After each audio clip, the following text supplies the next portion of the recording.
देखना होता है कि कितनी मेडिसिन ये फर्टिलिका बेरी फ्लाम फ्लाम ये मेटाबॉलिक डिजीज है। मेटाबॉलिक रेट स्लो हो जाता है, नंबर वन। नंबर टू, जब मेटाबॉलिक रेट स्लो होता है, होता क्या है बदले में? बेसिकली हमारे बॉडी के अंदर दो हार्मोन्स होते हैं। एक होता है जो फैट्स को जमा करता है, एक होता है वो बर्न करता है। एक को कहते हैं फैट डिपॉजिट हार्मोन, एक को कहते हैं फैट बर्नर हार्मोन। दोनों पैंक्रियास से निकलते हैं। जो फैट डिपॉजिट हार्मोन है ना, वो निकलता है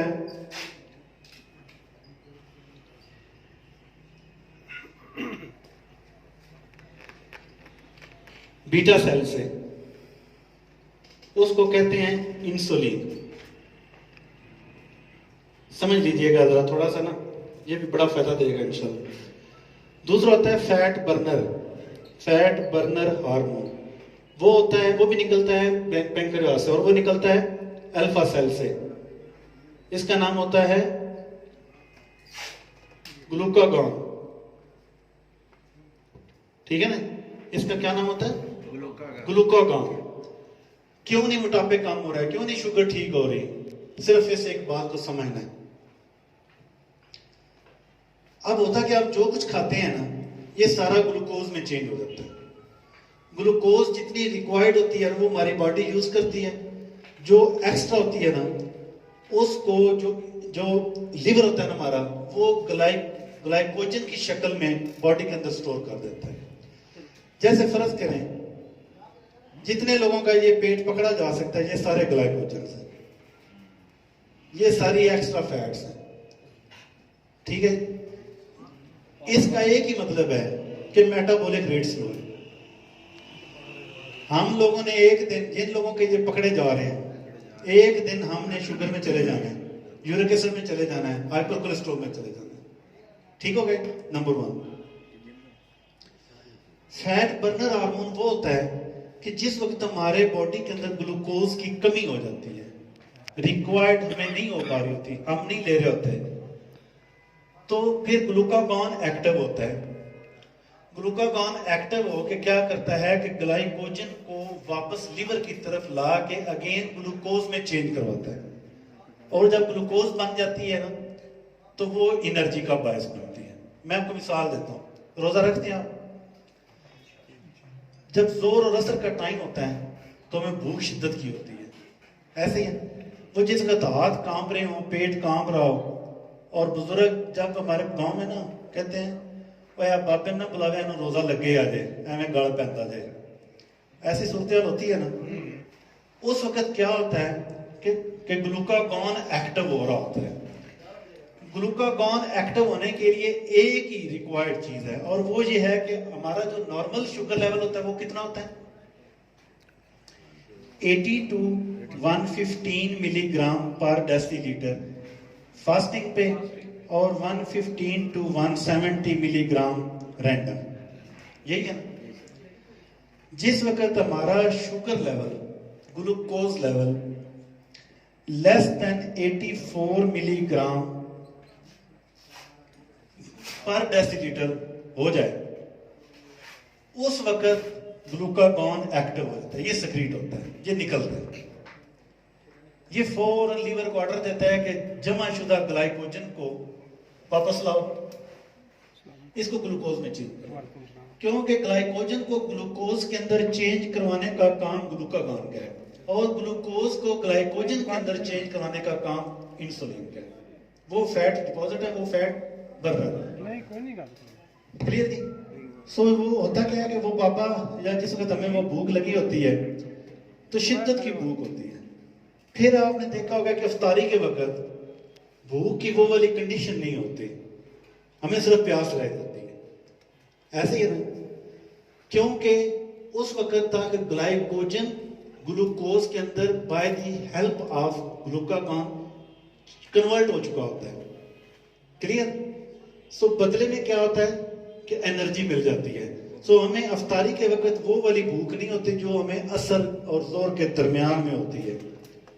पानी की रह जाती है, क्योंकि पानी का एंजाइम हमारे बॉडी के अंदर नहीं होता, वो फिर हम पीते हैं। यहां तक बात क्लियर है ना कि हमने अपने बॉडी के अंदर फैट्स को कब कम करना है, जब हमने ग्लूकागॉन को एक्टिव करना है। अब ग्लूकागॉन तभी एक्टिव होगा जब हमारा sugar level less than 84 milligram होगा। वो तभी अब होगा जब हम कम पोर्शन के अंदर खाना खाएंगे, कम क्वांटिटी के अंदर, लेस कार्बोहाइड्रेट्स जब हम खाएंगे, तब वो एक तो बात ये होगी। ठीक हो गया। अब अगर एक तो तरीकाकार है, इसको हम कैसे मैनेज करना है? कम पोर्शन, थोड़ी खुराक, कम हर कार्बोहाइड्रेट्स और फिजिकल एक्टिविटी बढ़ाना है जिससे कैलोरीज बर्न हो। देखे ना, आप भी इसी रूम में, मैं भी इसी रूम, मैंने ज्यादा कैलोरीज बर्न की है क्योंकि मेरी एनर्जी लगेगा, मूव कर रहा हूँ, मुझे पसीना ज्यादा आएगा, मुझे ज्यादा एनर्जी मेरी वेस्ट हो गया एज कम्पेयर टू यू। सो अब हम आते हैं होम्योपैथी के अंदर कौन सी ऐसी दवाइयां हैं जो मोटापे को ठीक करती हैं, कौन सी एक ऐसी स्पेसिफिक दवा है। अच्छा, आमतौर पे जब मोटापे की बात आती है ना, फर्टिलिका का एक कलकेरिया का, यही है। कलकेरिया से भी मोटापा ठीक नहीं होता। कलकेरिया के अंदर मोटापे का रुझान होता है, ठीक है ना जी, रुझान होता है, ठीक है ना। एंटम क्रोड के अंदर रुझान होता है, सलेशिया के अंदर रुझान होता है, अमोनियम ब्रोम के अंदर, अमोनियम म्योर के अंदर रुझान होता है। अब कलकेरिया का पेशेंट, अच्छा मोटापे वाले मरीज को पहले देखते हैं। मोटापे वाला मरीज खाए बगैर रह नहीं सकता, उसको खाना पड़ता है, ठीक है जी। कलकेरिया का मरीज खाने के करीब ही नहीं जाता, उसको वो वाली भूख ही नहीं होती। जब हम उसको पढ़ते तो उसमें वो भूख ही नहीं होती। जबकि कलकेरिया का मरीज, उसके हाथ में कुछ ना कुछ होना चाहिए, उसे भूख, उसे खाना ही पड़ता है, वो खाते ही रहता है, ठीक है ना।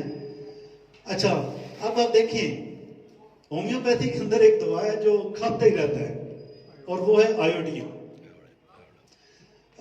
अब अगली बात है कि आयोडीन का मरीज स्लिम स्मार्ट होता है। आयोडीन खाता भी है लेकिन वो स्लिम स्मार्ट भी रहता है। कलकेरिया खाता भी नहीं है और वो फिर भी मोटा होता जाता है। कलकेरिया का मरीज थोड़ा सा एक्स्ट्रा खा ले, अगले दिन वेस्ट बड़ी होती है, ऐसे ही है ना। सो देखें, रुझान कलकेरिया का है, मोटापा का सीन जो है वो आयोडीन का है। So your choice of remedy is Calcarea iodide.